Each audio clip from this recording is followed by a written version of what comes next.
Imaginez-vous dans un nouveau restaurant fraîchement ouvert. L'accueil est plaisant, la déco sympa et les plats sont succulents. Vous en parlez à des amis, ceux-ci sont ravis. Eux-mêmes vont conseiller ce resto à des membres de leur famille, à des amis et autres collègues. Et petit à petit, le restaurant commence à se faire connaître via ce que l'on appelle le bouche à oreille. Dans la majorité des cas, le restaurant ne vous aura pas payé un centime, ni même adressé un remerciement, alors que vous êtes à l'origine de peut-être plusieurs dizaines de clients, car tout cela s'est fait naturellement et de manière transparente. Eh bien, il existe un type d'entreprise qui utilise la puissante force du bouche à oreille pour se développer. Il s'agit du marketing relationnel, aussi appelé marketing de réseau ou MLM, pour multi-level marketing.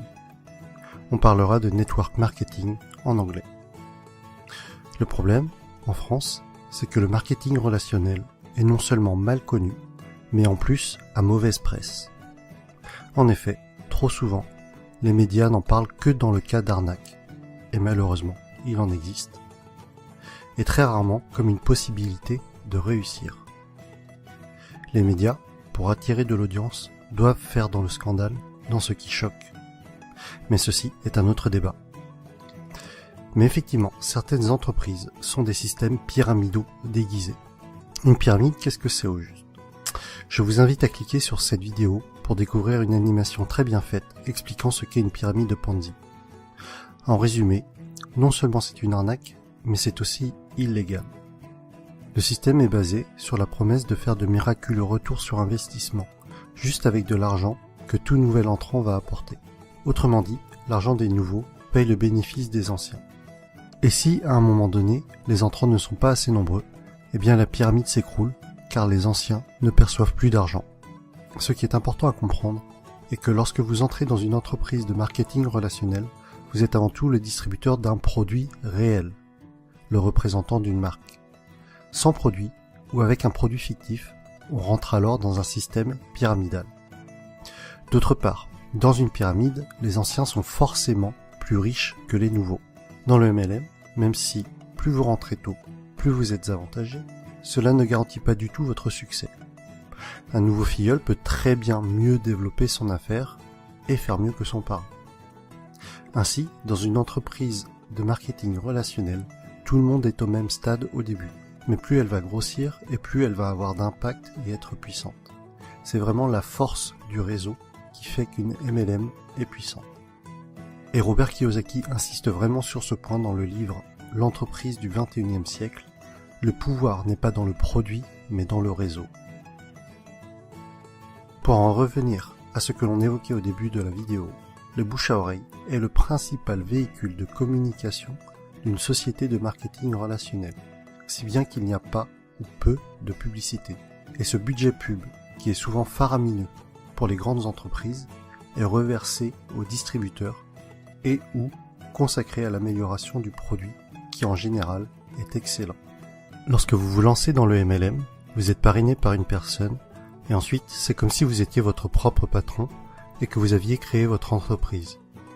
Votre but et votre source de revenus vont être de deux types. Soit en parlant du produit autour de vous et en le revendant, soit en parrainant d'autres personnes qui elles-mêmes vont devenir distributeurs. Ainsi, le plus efficace et pour que votre entreprise soit réussie, tout ce que vous faites doit être duplicable. Votre filleul doit avoir les outils pour développer lui aussi son réseau. Dans tous les cas, ce qui est important à retenir est que le succès est partagé. Si votre filleul échoue, vous échouez d'une certaine façon. Votre succès est complètement tributaire du succès des personnes que vous aidez, de vos filleuls et des filleuls de vos filleuls. L'accent doit être mis sur le déploiement de votre réseau et pas sur les ventes directes. Ainsi, ceux qui réussissent le mieux en MLM ne sont pas les vendeurs ou les commerciaux, mais plutôt les personnes pédagogues, les profs et les formateurs. Et personnellement, autant je trouve la réussite personnelle gratifiante, autant aider les autres à réussir l'est encore plus. Autre sujet que je trouve intéressant, c'est que votre entreprise grandit avec vous. Vous gagnez de l'argent en apprenant et en appliquant les méthodes de vos parrains et de votre upline. C'est le terme indiquant les personnes antérieures à vous dans la vie du MLM.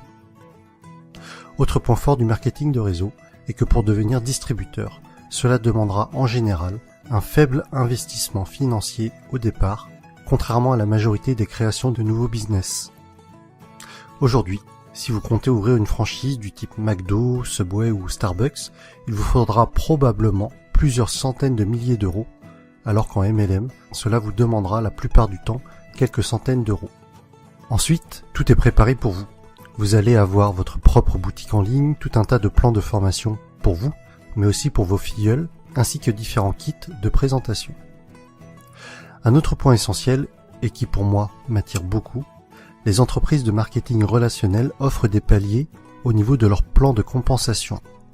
Pour être plus précis, à partir d'un certain nombre de filleuls, et sans compter les éventuelles primes bonus, vous allez toucher un revenu résiduel, encore appelé revenu hors exploitation, c'est-à-dire un revenu passif. Les bonnes MLM sont donc de formidables véhicules vers l'indépendance financière de fait de ce revenu passif engendré par le parrainage d'autres personnes.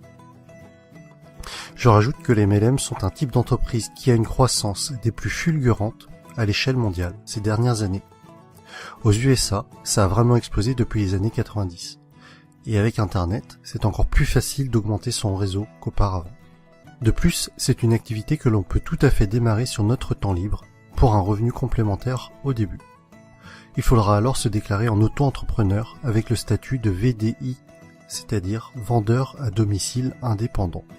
J'insiste tout de même sur le fait de bien vérifier un certain nombre de points avant de vous engager dans une entreprise de marketing relationnel afin de ne pas tomber sur une pyramide Ponzi déguisée. Voici le type de questions qu'il faut vous poser avant de vous engager dans une entreprise de ce type. Est-ce qu'il y a des bureaux réels? À quels endroits géographiques? Se trouve-t-il dans des paradis fiscaux? Quel est l'historique de l'entreprise? Quelle est la réputation de cette entreprise? Quels sont les avis d'autres personnes sur celle-ci? En conclusion, et si vous avez suivi mon défi personnel, je pense que vous commencez à comprendre pourquoi est-ce que ce type d'entreprise m'intéresse fortement. Travailler pour ses propres rêves et non pas ceux de quelqu'un d'autre. La possibilité d'avoir des revenus passifs avec cet objectif d'indépendance financière. Partager le succès. Vous savez, à la base, ma chaîne YouTube est quand même le partage des bonnes pratiques, d'idées inspirantes. Alors si en réussissant dans un domaine, j'arrive à aider d'autres personnes à réussir également, alors j'en serais sincèrement ravi. Autre point que l'on avait évoqué, c'était de gagner de l'argent tout en apprenant. Le message que j'y vois derrière cela est celui que Jim Rohn a souvent répété, que plus vous vous développerez personnellement, plus cela attirera le succès. Et enfin, des horaires libres. Cela signifie que je pourrais aller chercher ma fille à l'école. Et voilà pour cette vidéo sur le marketing relationnel. J'espère que le public francophone comprendra mieux ce qu'est le MLM avec cette vidéo. Pour ma part, il y a quelques mois encore, je dois vous avouer que je faisais partie des personnes qui rejetaient le sujet, ne comprenant pas en quoi cela consistait, et sûrement aussi parce que je ne voulais pas comprendre, et que je gardais en tête ce que les médias véhiculaient. Mais que ce soit Jim Rohn, Tony Robbins, Les Brown, c'est-à-dire tous les motivational speakers que je suis régulièrement, mettent en avant ce type d'entreprise. Et après mes lectures de l'entreprise du 21e siècle, de Robert Kiyosaki, et de 45 secondes qui changeront votre vie, de Don Faya, j'ai finalement changé d'avis sur le sujet et je suis décidé à me lancer.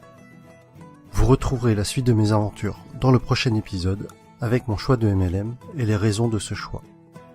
Si vous aussi, ce concept d'entreprise est nouveau pour vous et que cela vous intéresse ou qu'au contraire, vous y intéressez déjà, mettez-moi un pouce j'aime, partagez sur Facebook et abonnez-vous. À bientôt!